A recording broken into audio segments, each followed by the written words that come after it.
Good morning and welcome to the Ruma 2021 conference. We're holding this online for the very first time in our history. Sorry for the technical issues getting logged on. I'm delighted to see so many people here virtually, and I thank you for joining us. For anyone who doesn't know me, my name is Kat McLaughlin and I'm the chairman of Ruma. I'll be chairing proceedings throughout most of the day. Before we get started though, I wanted to give you a quick overview of what's coming up. The title of our conference is Responsible Use of Veterinary Medicines, UK and International Perspectives. When we chose that title, we felt it was really important to not only consider the journey the UK has been on, and still is on, but to also look beyond our shores, to understand the challenges and opportunities at a global level as well. To that end, we have a packed programme which covers the positive story of responsible use of medicines in UK farming, an introduction to the new Ruma organisation for companion animals and equines and its objectives, a look ahead to the UK animal medicines legislation, the international context for the responsible use of medicines, the story of the UK's high health and welfare standards and international trade discussions, and a look ahead to the next challenges for responsible use of animal medicines. The morning programme is devoted to domestic issues. Here, we will focus on the positive story of responsible use of medicines in UK farming and companion animal sectors. The morning will conclude with a look ahead to the UK animal medicines legislation. The afternoon programme looks at the international context for the responsible use of medicines, finishing with a look at how the efforts of UK farmers to develop high standards of food safety, animal health and welfare create an expectation as the UK develops new international trade relationships. I am also delighted to welcome a fantastic lineup of highly respected industry speakers from the UK and overseas who will be providing insight into a variety of responsible use topics. There is also ample opportunity to put forward questions throughout the day. Submit them via the question function on your screen. We have a number of Q&A sessions built into the day's programme, so please submit your questions at any time and we will try and get through as many of them as possible. The first Q&A session comes just before we break for lunch. In this session, we will bring back a number of the speakers from the morning to respond to your questions. This panel will include Gwyn Jones, the Ruma Companion Animal and Equine Chair, James Russell, BVA Senior Vice President, Kitty Healy, Head of Antimicrobial Resistance, Policy and Surveillance at the VMD, and Chris Lloyd, Ruma Secretary General. After lunch in our Global Picture session, you will have the opportunity to ask questions of the following guests: Christine Middlemas, the UK CVO, Professor Geoffrey Scott Weiss from Ontario Veterinary College, Karel de Marche Sarvez, the Executive Director at Health for Animals. And finally, in our session at 2:40 p.m, which in a change to the published programme I will now be chairing, we will cover the story of the UK's high health and welfare standards and international trade discussions. We will welcome Stuart Roberts, NFU Deputy President, Tim Smith, Chairman of Cranswick PLC, Sarah Bradbury, Tesco Quality Director, and Ian Wright, Chief Executive of the Food and Drink Federation, for live questions. We will do our utmost to answer as many questions as possible during these sessions, whilst keeping to our scheduled timings throughout the day. There will be live tweets going out too, so if you'd like to tweet, then please do so. Please use the hashtags #Ruma, #RumaConference. You'll see these hashtags appear at various points during the day too. Thank you again for joining, and I hope everyone has an enjoyable and insightful day. So it's now time to introduce the first session, the Ruma targets, something I've been very close to as the Ruma chairman, and now also as the chair of the TTF. This session gives a summary of the voluntary response to the AMR challenge by the UK's livestock sectors. It will also feature a series of sector case studies with a focus on the Targets Task Force led by Ruma. I'd now like to hand the floor to the Secretary General of Ruma, Chris Lloyd, to kick off the first session. Good morning. As Secretary General of Ruma, I would like to echo Kat's welcome to our conference today. Holding this year's event online has been a new experience, but it gives us the opportunity to share our messages with a wider audience than normal. And so I hope for everyone online today, we're able to help inform and enthuse you in some of the messages we promote in our efforts to champion the responsible use of medicines in the UK. So for all those who aren't familiar with Ruma, I would just like to introduce you to who we are. Ruma stands for the Responsible Use of Medicines in Agriculture Alliance, and it was established in 1997. Ruma is a unique alliance of organisations from across the UK livestock sector, which truly represents every aspect from farm to fork, covering the supply of medicines, veterinary and farmer input to their use, and along the supply chain to the processing and retail of a quality end product to the consumer. Science underpins everything that Ruma stands for. It champions the responsible use of animal medicines in UK livestock, promoting best practice, providing guidelines, and helping to explain to all audiences that responsible medicine use in farm animals is important to ensure their good health and welfare, and plays an important role in the provision of healthy, safe food for all. Ruma currently has a specific focus on AMR and the responsible use of antibiotics in UK livestock, coordinating activities which contribute to the UK 5-year AMR strategy. And we'll hear more of this in due course through the day. Ruma's original remit has only ever covered farm animals, but it became clear that there was also work to do in the companion animal world. And so over the last 2 years, we've consulted with stakeholders in the pet and equine sectors, and with their support, established a sister organisation called Ruma Companion Animals and Equine. And we'll hear a bit more from this new initiative from Gwyn Jones and his team later on. So that's what Ruma is. And this first session looks at an area of work in which Ruma has showed true industry leadership. It features the AMR challenge and the response shown by all of the UK's livestock sectors to review their use, refine management practices, and where sensible, bring about sustainable reductions in antibiotic use in farm animals. AMR has been described as a silent pandemic, and it is for this reason that governments across the world are being challenged to take steps to tackle its development and protect the future use of antibiotics for the benefit of both human and animal health. The UK government was one of the first to make it a national priority, commissioning a review of drug resistance in 2014 by Lord O'Neill, who published his recommendations in the summer of 2016. This led the government to develop an AMR strategy with a One Health approach, which requires action across both the human and the animal use of antibiotics. Ruma took up the challenge and in the autumn of 2016 established the Ruma Targets Task Force, bringing together a farmer and a vet from every livestock sector. Over the next 12 months, this group of industry champions worked with their sector stakeholders to establish a set of antibiotic use reduction targets, underpinned by a series of activities which would help the sector reach the target. These targets have been adopted by all of the sectors and provide a focal point around which discussions on antibiotic use, their refinement and reduction can be held by all stakeholder interests in that sector. I should just say they are meant as national targets to give an indication of the direction of travel on antibiotic use. They're not intended as an individual farm target. These need to be discussed and set based on each farm situation. We have some videos for you shortly which put this point into perspective. The first set of Ruma targets were published in November 2017. For some sectors, work was already underway with big reductions already achieved. In others, discussions about AMR were only just beginning. And in these early days, the discussions were very much about raising the recognition for the issue and obtaining stakeholder buy-in to address antibiotic use. The value of the Target Task Force group was the shared experience across the sectors. Those who had been working on AMR stewardship were able to help those sectors for whom the issue was a new challenge.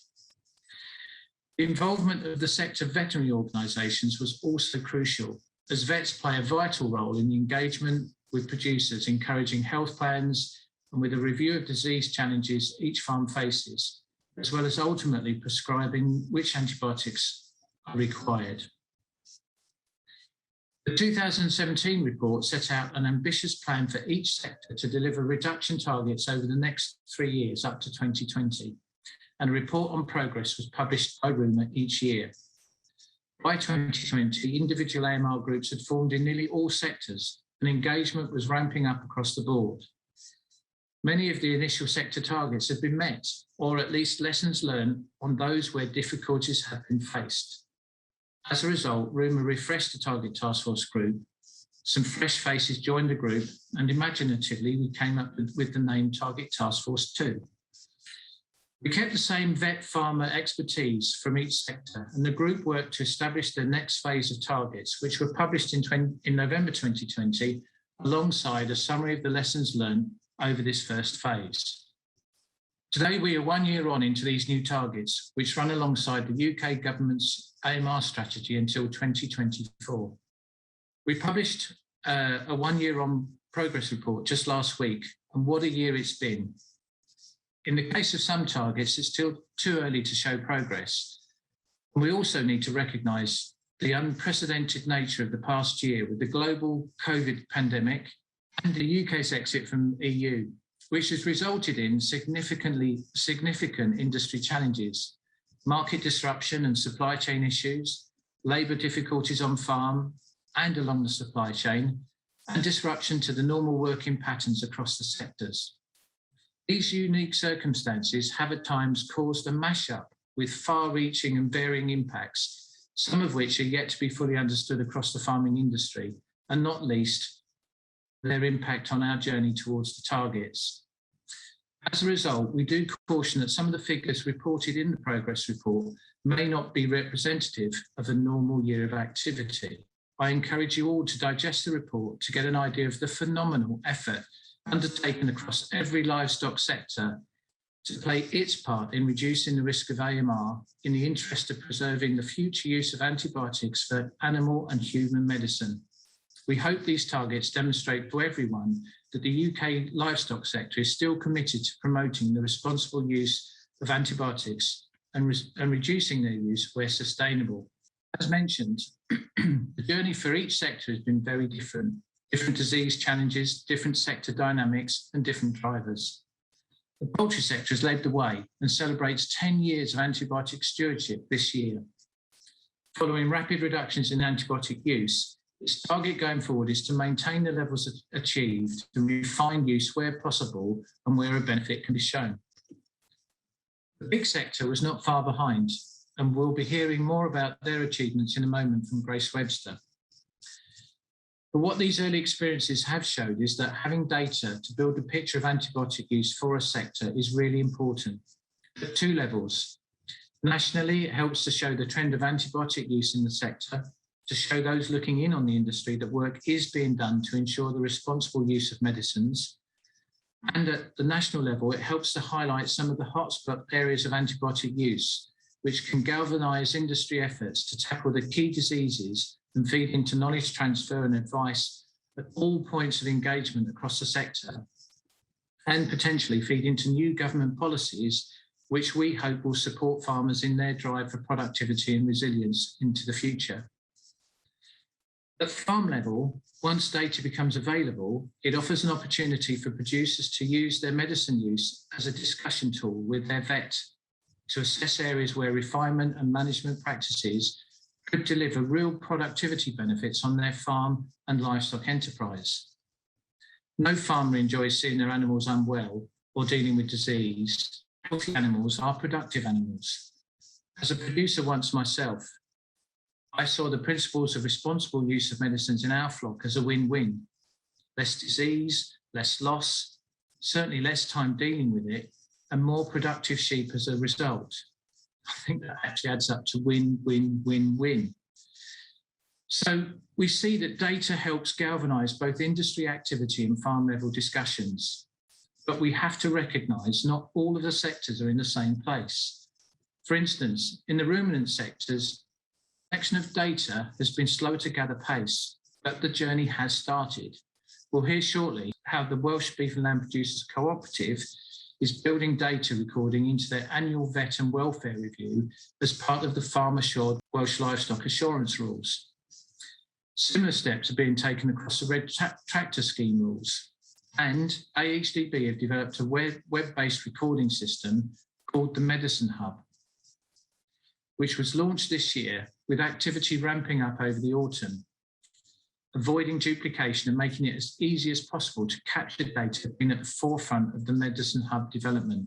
Consequently, the Hub has been developed with the option to collect individual farm data or capture those existing data sources wherever they may be held. We'll hear more about the Medicine Hub from Mark Jelly in a moment. I want to make a special mention to the vital role of the vet in terms of engaging livestock keepers in the practical challenge of tracking, preventing, and treating disease on farm. The scale of veterinary involvement on farm will vary across each sector, but in all sectors, the vet plays a pivotal role in terms of encouraging producer engagement and ultimately guiding a change in practice through their advice, intervention, and prescribing practices. We'll hear in a moment about an exciting new initiative called Farm Vet Champions, which is engaging vets in the battle against AMR. I want to share with you some of the sector-specific stories, but before I finish, I want to remind us all where this voluntary action and positive commitment by the UK farmers has brought us. UK farmers have reduced the use of antibiotics by 52% since 2014. And as the second phase of Target Task Force targets shows, that commitment to further reduce where this is sustainable continues. But this is not about working towards zero use of antibiotics. We need to have medicines in our cabinet to tackle disease and ensure animal health and welfare.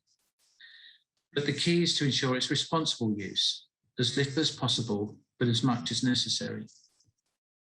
As a result, only a quarter of all antibiotics used in the UK are now used in the billion-plus poultry birds, laying hens, sheep, cows, pigs, fish and game that we produce to feed our nation and for export.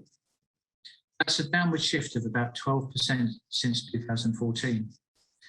And remember, any antibiotic use has to be under the scrutiny of a veterinary surgeon who prescribes the medicine, and their use is subject to strict withdrawal rules which farmers follow to ensure we produce a safe, healthy product.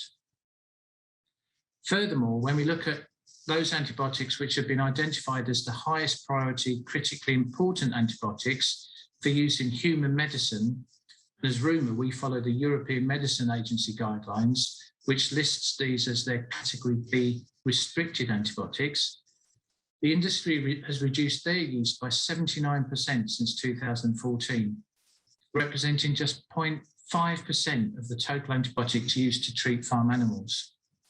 Whilst we can be rightly proud of the achievements we've made across agriculture, we realise there is more to do. And as explained, the next phase of industry targets run through to 2024. So let's take a look at some of those individual sector activities. Good morning, my name is Grace Webster and I chair the Pig Health and Welfare Council Antimicrobial Usage subgroup. Well, thank you for the invitation to come and speak to you about the progress made by the pig sector in tackling AMR. I'm going to take you back to 2014, and at that time agriculture generally was facing a lot of criticism from all sorts of fronts about our antibiotic usage. And certainly in the pig sector, that was justified. There was something of an antibiotic habit. And this has been recognised already by a number of producers and vets, and indeed people in other allied industries. And they were already doing their bit. They were working in small groups trying to make progress on this issue. But because they were all working separately, sometimes on the same thing, there was a lack of coordination, and progress as a result was quite slow. So in 2014, the VMD and AHDB arranged a workshop event, pulling together various stakeholders. And this brought about that coordination. We got a coordinated response that allowed development of an action plan for the industry. And this was later combined with some of the key features of the O'Neill report. So some of the key actions and recommendations that came out of the day was first and foremost the agreed need to reduce usage. Also that there was a desperate need to have some kind of data capture system, partly so we knew where our baseline was, where were we starting from, and also to monitor any reductions. We felt that those reductions should be based on responsible use and improved stewardship. And by that, we were really speaking about things like improved biosecurity at farm level, more focused delivery, getting away from mass medication through in-feed. The vets were desperately keen to have rapid pen-side diagnostics that would let us prescribe quickly in a most appropriate way. And the producers were looking for things like improved handling facilities that would allow them to do more individual treatments rather than this mass medication. The group all agreed that a voluntary approach was preferred. You know, we should promote that, we should encourage people to come with us on this. It's important not just to measure your success in terms of how you're reducing your antibiotic, but also it was agreed that it was important that we shouldn't have any negative impact on animal health and welfare through doing this, and therefore we needed means to monitor any changes there. And the key to doing most of this was going to be through education, and that would include education of vets, of farmers, and of stock people. So the priority was very much data capture, and it was agreed that it wasn't going to be feasible to replicate those continuous data capture systems that were already in use in other parts of Europe for a whole range of reasons. We wanted a system that initially would capture the antibiotic usage, but in the fullness of time, we would be hoping that that would be extended to other medicines as well. And we wanted to allow aggregated data by active ingredient. So this is quite a complicated looking slide, but in simple terms, on the left-hand side, the structure should allow for collection of data through a range of different sources. So that may be on-farm software that was already collecting that information. It may be through an app. It may be through a bureau service that HDB were going to provide. And it should also include, because we really needed UK data, it shouldn't just be England and Wales, which were covered by HDB. So we needed data from Scotland and from England as well. So the devolved nations were brought in and involved in the process. So this data then goes to a central medicines hub, which collects, and in the fullness of time, it was hoped that that would collect from other species as well.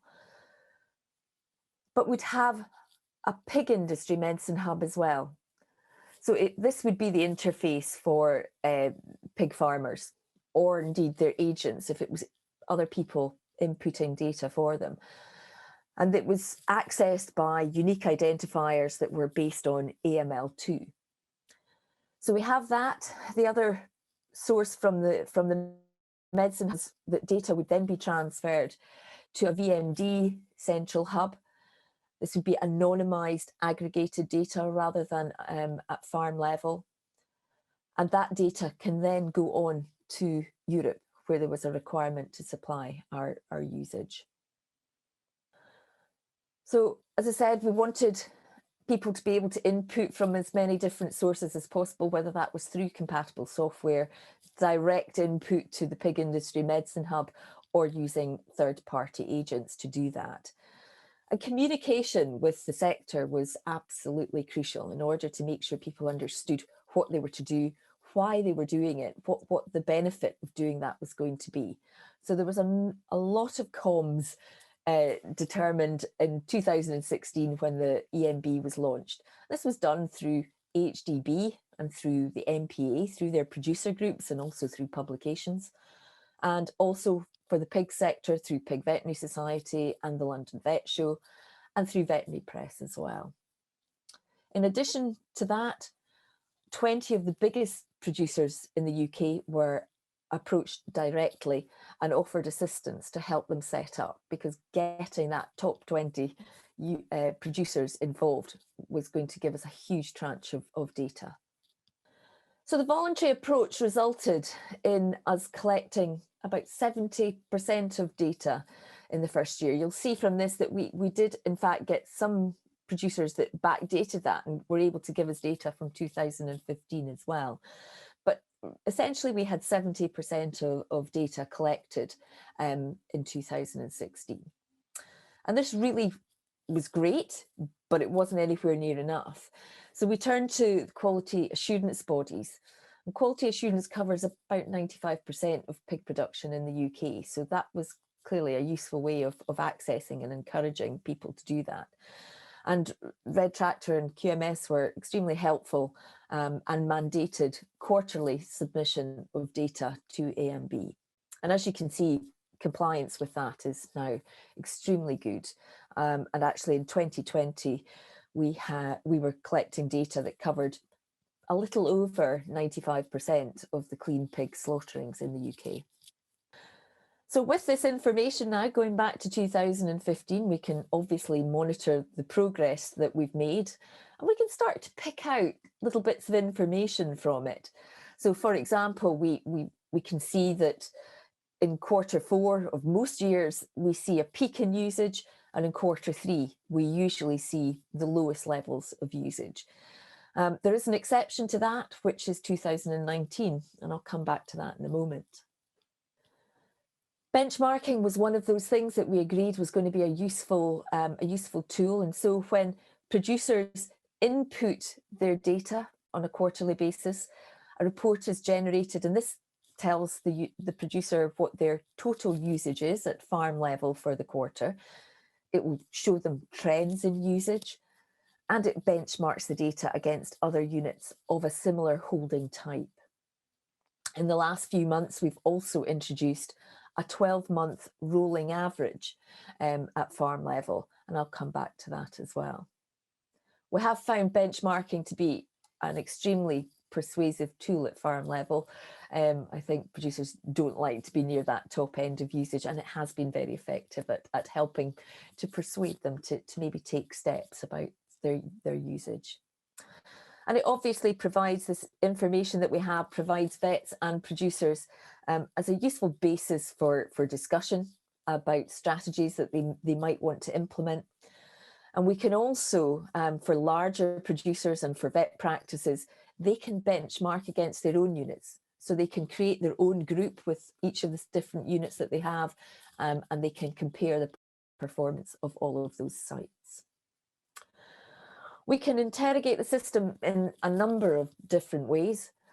For example, in 2019, I mentioned already that there was a slightly different pattern. We normally see lowest usage in Q3. And in 2019, we actually noticed the opposite. We had a spike of antibiotic usage in that quarter. And the data showed us, because we can do it by active ingredient, there were 2 antibiotics that were primarily involved in that. And these were lincosamides and plurimutilins. And when we combined that information with the intelligence we were getting from grassroots level about swine dysentery issues that had flared up across the UK, we were able to explain why we were seeing this dramatic increase in plurimutilin use particularly. And you see that it dropped back down soon after. And this really reflects that a number of different sites were carrying out medicated disease elimination programs. So a high use to do that, but dropping back down rather than ongoing use to keep treating units affected by this disease. We can also look at it at a regional level, and we were able to create heat maps by region so we could see which of those regions were particularly affected, and that can help inform control strategies as well. You know, and changing patterns of antibiotic use just like this can be monitored and can actually help us to anticipate developing issues. Analysis of the data also demonstrates that there has been a move away from this mass feed medication to a much more targeted water medication in line with responsible use practices. As you can see, from 2016, we were using around about 87% of our medication in feed, and now that's dropped down to 64%, with the rest being picked up by targeted water medication or individual treatments. And in fact, moving to even further targeted water medication is another of the sector's TTF2 targets. Another TTF2 target is around persistently high users, and this uses the EMB data to identify those persistently high users of antibiotics who, for a range of reasons, have not made significant progress. And we've defined a persistently high user as being the top 5% over a rolling 12 months, the top 5% of users in each of the holding categories. So when a producer submits their quarterly data, they're notified that they have fallen into the top 5%. And again, Red Tractor have been extremely supportive and have introduced a new standard at the beginning of November, which requires these persistently high users to develop and implement an antibiotic reduction plan in conjunction with their vet. And that's going to support these producers and help persuade these producers to take steps to use antibiotics more responsibly. Certainly, Red Tractor consulted with industry before their revised standards came in, and this standard was well supported by the industry. So this is the report that a persistently high user will see. Each user will see their own level of use for that quarter or for the 12 months. That is indicated here. The 95th percentile is indicated. So if you're above that, if you're in the top 5%, you must do your antibiotic reduction plan. But we also have a warning for those producers that are in the top 10% of use, so that it's flagging up to them that they're in danger of being a persistently high user, and gives them that opportunity to take steps as well before they fall into that category.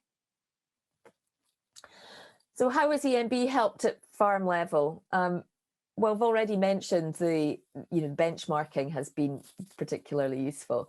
It can highlight areas of concern, looking at timings of use, looking at particular categories of antibiotics that are being used.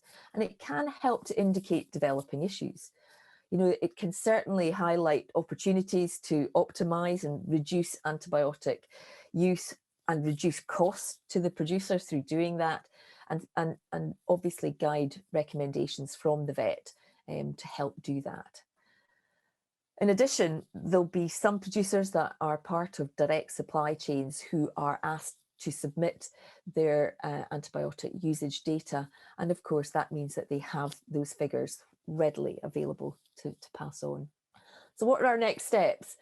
Well, for the sector, our TTF2 target is for a further 30% reduction. As you can see, while a reduction may have slowed down somewhat, it's certainly continuing to be steady progress in that front, and we're optimistic that we'll reach that target.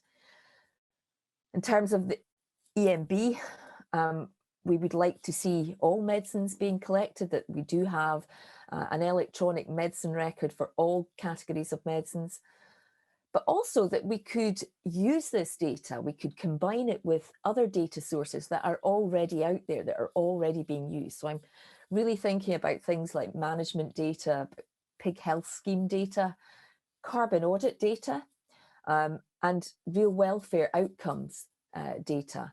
These are all collected, and it'd be useful to understand how each of these different pieces of information all link together and interact. So it's certainly been a fantastic asset. It's an amazing tool, but it's important to remember that the other amazing asset that the sector has are the people involved who retain a passion and a drive and enthusiasm to see the sector make the progress and reduce their usage. I'd like to end here. Thank you.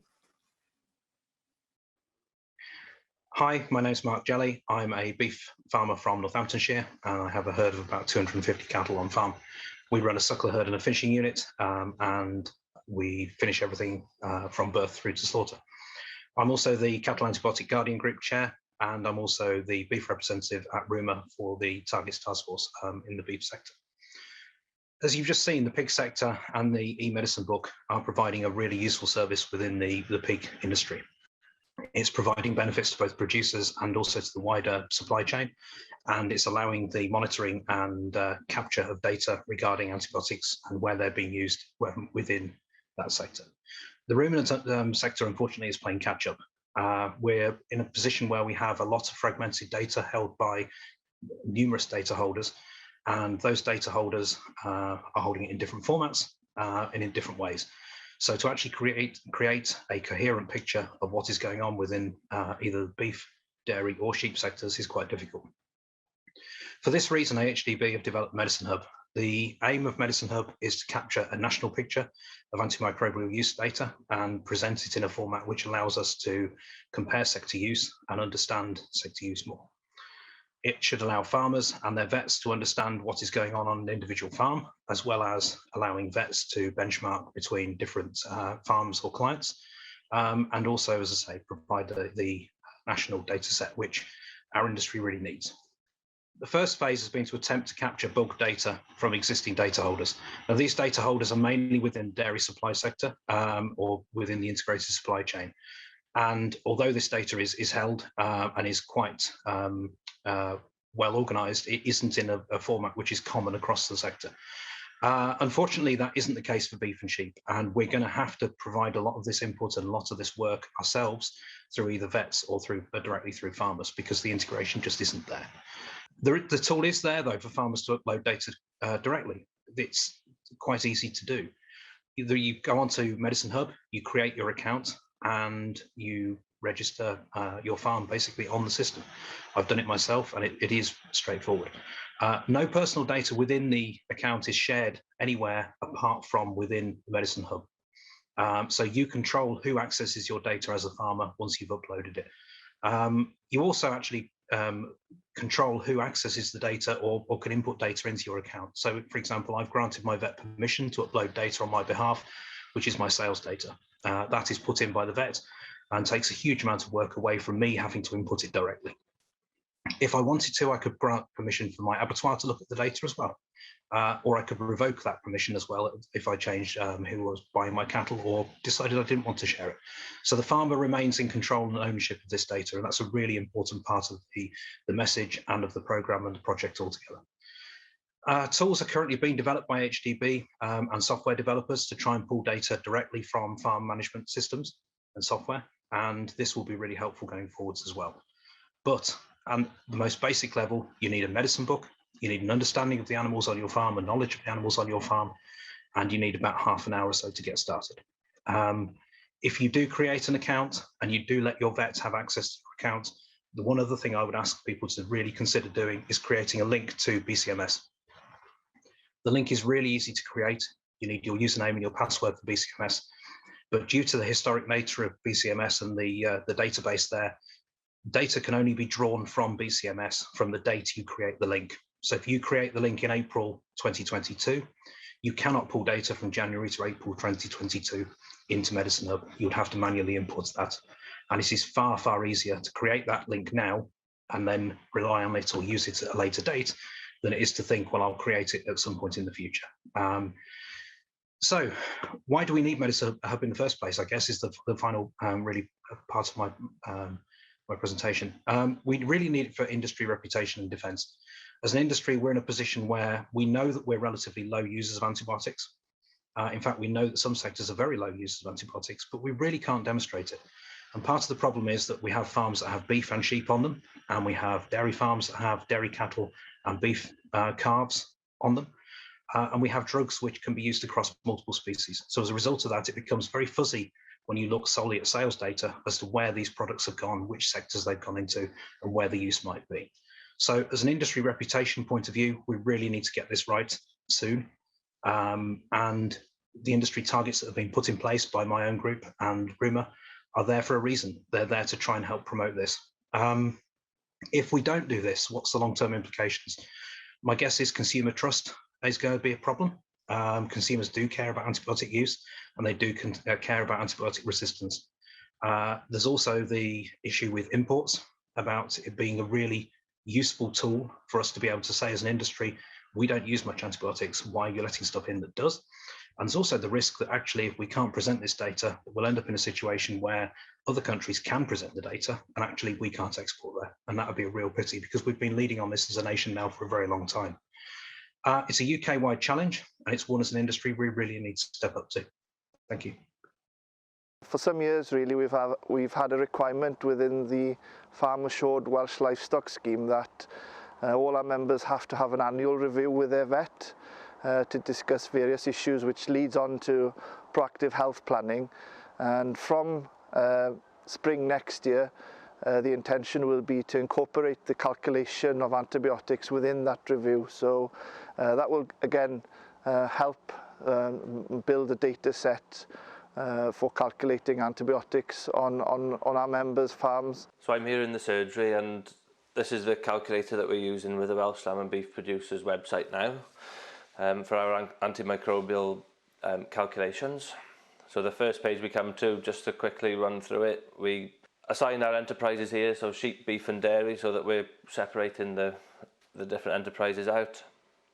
Assigning animals with this tab, so that we can assign which animals are beef or dairy animals.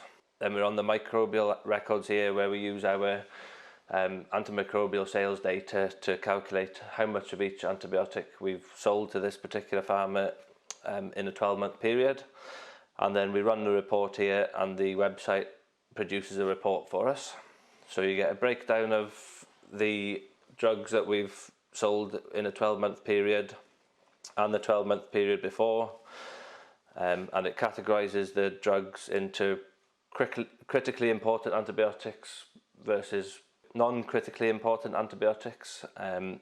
Hopefully that should be 0 or very low critically important antibiotic usage.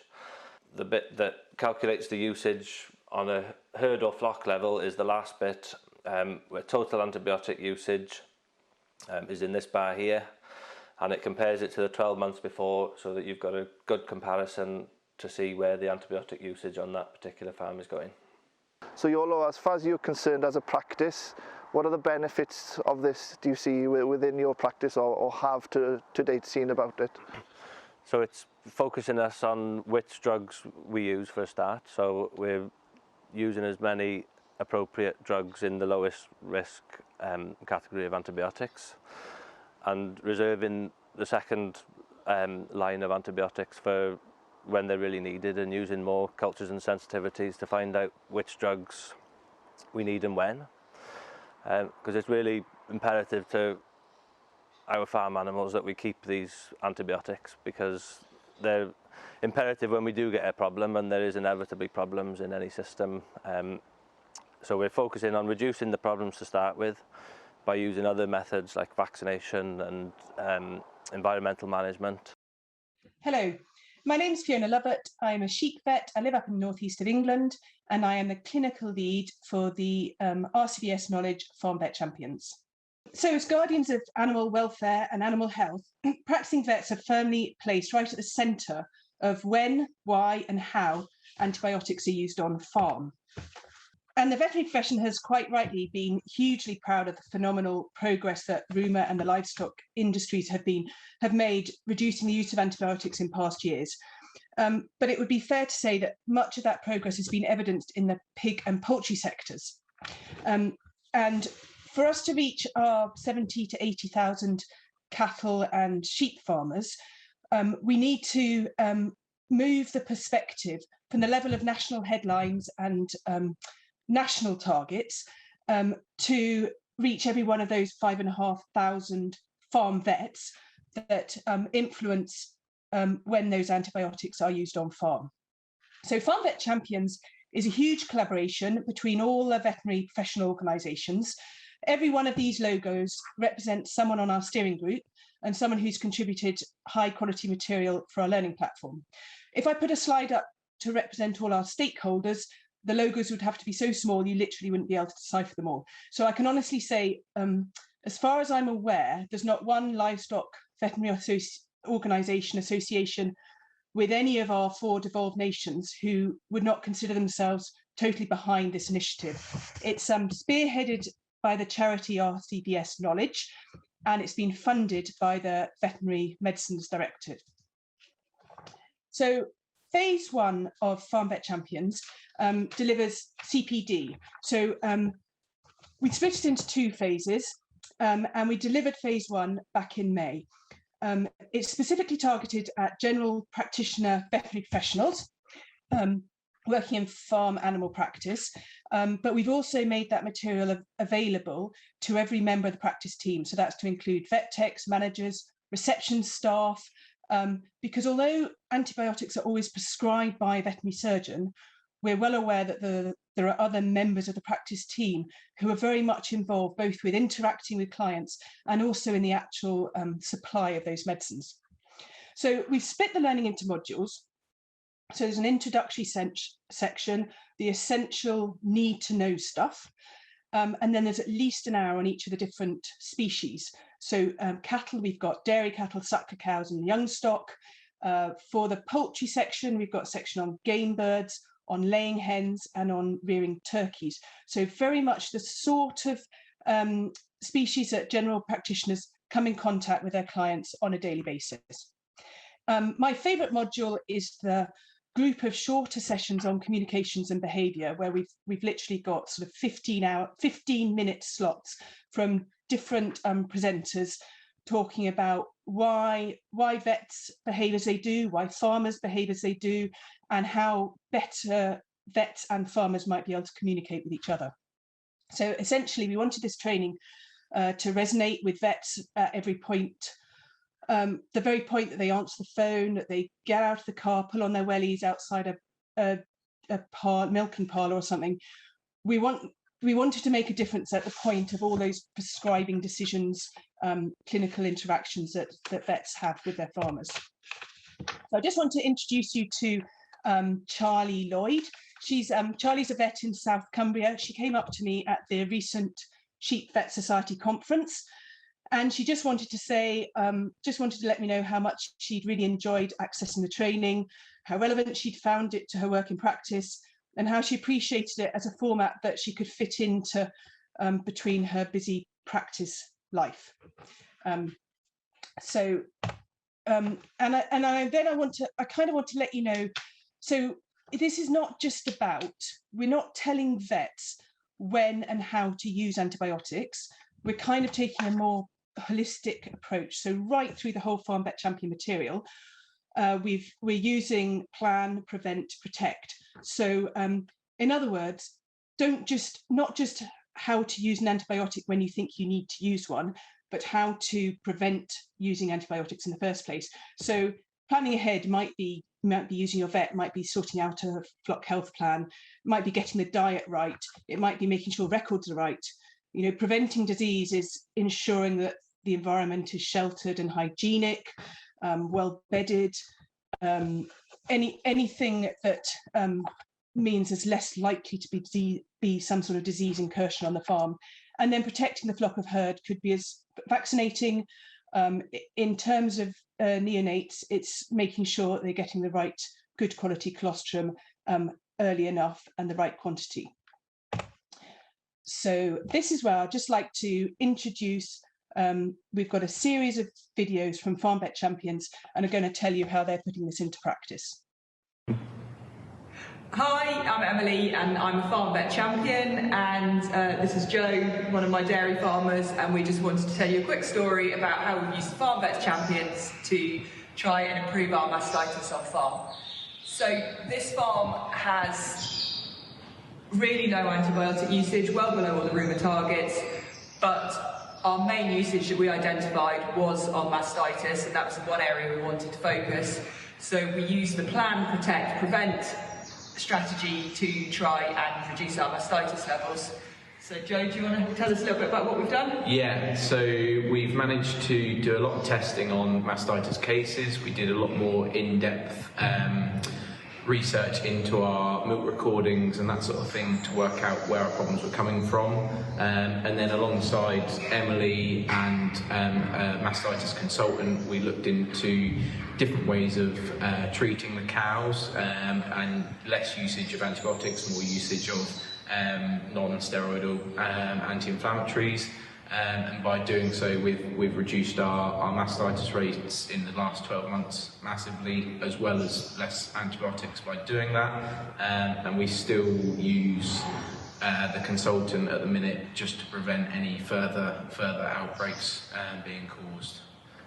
Yeah, so I think, in summary, we're preventing by reducing cases. We've looked at the housing, we've looked at the cubicles, we've looked at the parlour, we've had that serviced, and looking at the T10s and the others. We're planning, we've got different treatment protocols in place, so that's to use the tiers of antibiotics first. So we're very much starting with a penicillin-based drug based on culture and sensitivity, but we're also doing cowside testing so that the gram-negatives are only getting non-steroidals rather than having additional antibiotics which have been proven not to be so beneficial. And we're protecting by reducing the case rates, there's less infection pressure through the herd, but also with all the other strategies that we've implemented. And as Joe says, we've reduced our antibiotic usage significantly, so it was already in a good place, but we're in a better place. And also, clearly, we've reduced our mastitis case rate, which has improved welfare on the herd, and also antibiotic usage and everything else. So all in all, we're not yet there yet. It's not perfect, but we're a working farm, and we're working together to try and reduce usage. So I just wanted to take this opportunity to discuss with you a case I've been working on at the moment, using the plan, prevent and protect method. So here we're on just sort of 1,000 cow dairy unit. It's a flying herd, so all the calves are Belgian Blue or Anguses. You can see maybe a couple in the background there. And they presented with the problem that the calves just weren't getting to weight quickly enough. So here the key thing is to get the calves up and going as quick as we can so they can be sold at 4 weeks. And scowl was a really big problem. They're currently in these hutches of 5s, and at that 1 to 2 weeks of age, 3 out of 5 in a pen were quite severely scouring. So we did some testing and also discussed what treatments they were giving and why they were giving. And change the rehydration strategy to really get them to put those fluids into calves and to be brave enough to stop the antibiotic use. The test proved that it was crypto, so the antibiotics weren't really indicated, so we removed those and purely focused on the rehydration aspect. Also, from a prevent point of view, we focused on the hygiene. So here you can see that these hutches, I think these calves have been in about a week or 2 now, but they are fully volume washed, steam pressure washed, and then disinfected between batches of calves. The fronts are strawed down, and equally we changed the hardcore, resurfaced the hardcore that they're on. So tried to really focus on that hygiene aspect. We also focused on the hygiene in the calving area, which you can see behind me. So this is now cleaned out fully weekly, the front scraped out daily, and calves are only remaining with their dams for a maximum of 8 hours, ideally less than 4, which is again part of the colostrum protocol we've brought in. So the calves are fed the colostrum at this time. All the staff are happy with tubing, and we've started monitoring the colostrum quality of each sample of colostrum, which has greatly improved the total proteins. So altogether, with those few changes we've made, we've seen quite dramatic results so far. Obviously winter is upon us, so we will see how it lasts, but so far so good.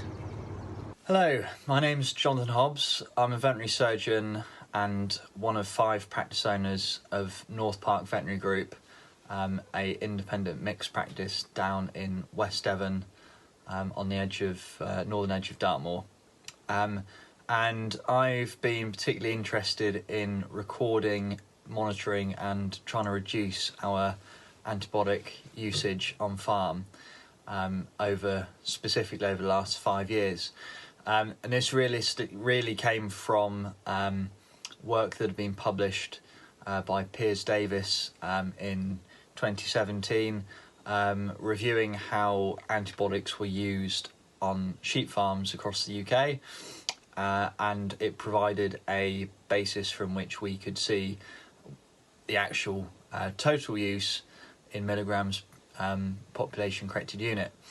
And I was reading this paper and found it very interesting and wanted to see how my clients compared to this national average, and also how we compared, as a practice as well. Where did we fit? So I started gathering data from the 2016 practice management system, the sales figures for 2016 by farm within our Flock Health Club. And then I followed that on in 2017, 2018 and so on. And we were a little bit above the national average, but a very consistent range. And we would agree with the findings there about how the use varies on type of farm. But what I found from this was it's actually very easy to gather data.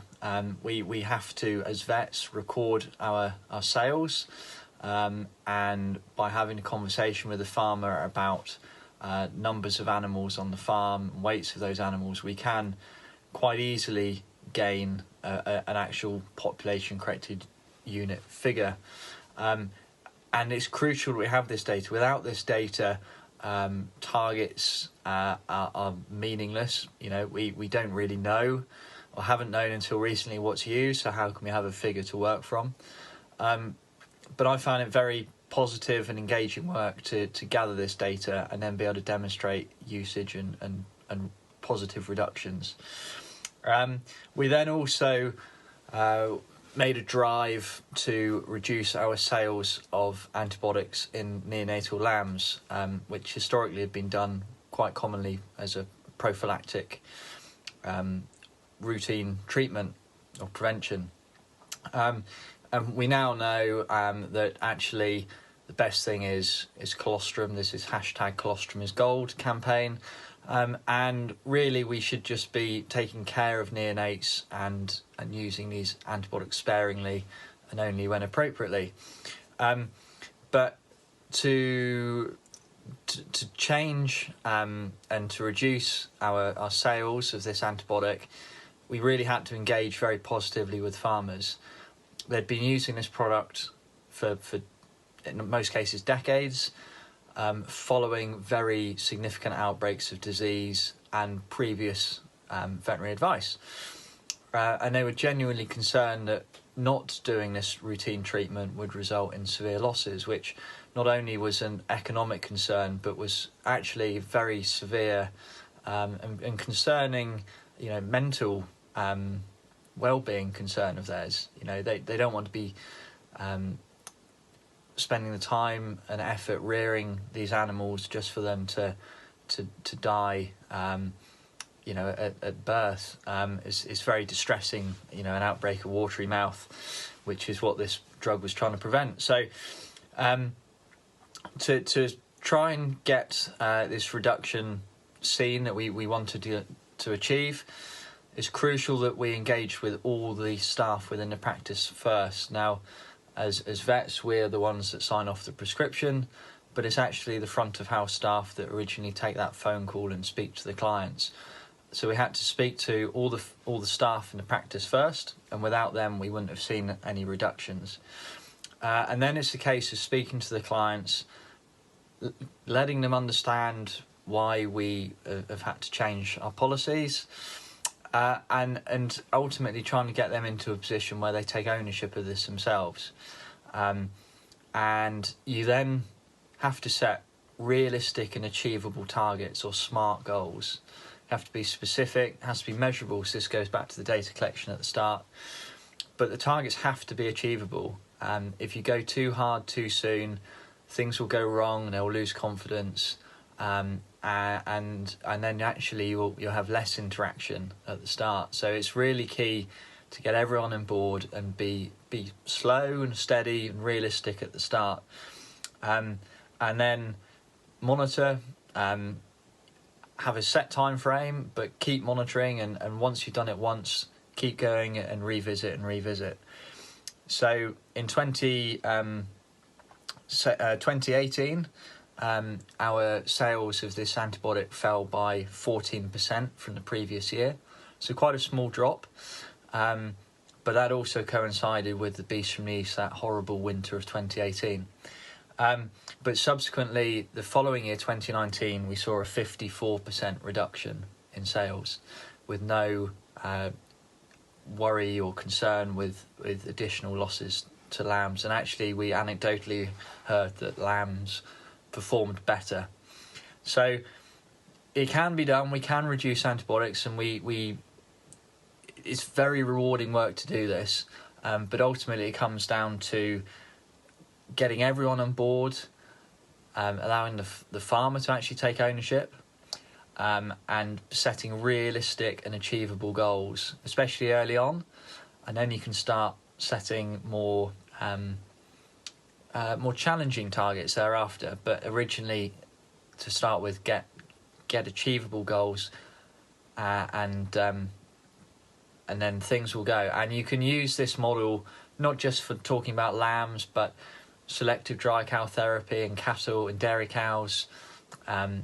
The methodology is the same with whatever we're talking about. Pneumonia, trying to promote vaccinations, calf scour, it's the same methodology. But it all goes back to engaging with your staff, engaging with your clients, and also that thing of data recording and benchmarking and having that data, and also being willing to share it. So that's all I've got to say. Thank you to Farm Vet Champions. I'd say I'm a Farm Vet Champion, and I'm pleased to see that the resources there are available for everyone, including all the support staff in the practice, to help them go through and just gain an understanding of what we're trying to do here. So thank you, and maybe see you around. So Kat and Emily both clearly told us how they had applied plan, prevent and protect to their particular farm, those particular disease situations. And Jonathan introduced us really neatly to phase 2 of the Farm Vet Champions. So where we're building capability for the platform to interact with the vets who are involved, and encourage people to be setting SMART goals. So a SMART goal is something that's specific and measurable, and it's something that vet feels is achievable and realistic for their practice situation, and that we encourage them to put a time limit on it. So to say, I will speak to 20 farmers about using antibiotics in neonatal lambs by the end of November, or whatever it is. The platform capability will have that, will be able to check that vets are setting goals that are suitably SMART, but also that to kind of track their progress and enable them to monitor how they're doing. And it's really important to us that those SMART goals are exactly right for those vets and their practice situation, because we're all in very different places. So that, as you can see from examples that both Emily and Kat and Jonathan shared, some people have been working on this for quite a while and have already made an enormous progress. But we have other practices, other vets who are quite far back on the journey. And so encouraging people to actually look to their own situation and work out how they can move themselves, their practice, their clients, 1 or 2 steps further on is where we wanted to be. So the other thing that Jonathan really neatly emphasised was the importance of getting the whole practice team involved and the importance of that farmer communication. And also the importance of data and collecting that data and uploading it to the Medicine Hub and being able to share it. That kind of pulled that together really nicely. And I suppose it allows me to end on the sort of the final point of phase 2, which is building a community of Farm Vet Champions. So as we work together, as we learn from each other, the sort of case studies that we've just seen examples of, how can we share those with other practices, with other vets? How can they look at it and say, actually, maybe that's something I could try. Maybe that's something that would work for my practice or my situation. And it's building that community is where we're sort of at with the Farm Vet Champions. We plan for phase 2 to be completed by the end of March 2022. So I'd just like to end by introducing you to Harriet Chapman. She's one of our Farm Vet Champions. She works in Cornwall. And Harriet was so enthused by some of the material in the behaviour and communications module that I spoke about before, that she arranged for other members of her practice group to access that training. So Farm Vet Champions is about sharing these good news stories, and the value of building the community is to showcase good practice, to motivate every vet out there on farm, and every member of farm vet practice teams to be actively setting SMART goals and setting realistic steps towards improving responsible stewardship in a way that is appropriate both for themselves, their practice, and their clients. Thank you to everyone who contributed to the Ruma Target session. I'm sure you will agree it was incredibly insightful and demonstrates the positive journey to date. I would like to take this opportunity to publicly thank all of the sector representatives, the farmers and the vets, who have contributed so much to the TTF journey. Without them, we would not have made the progress we have. So thank you all.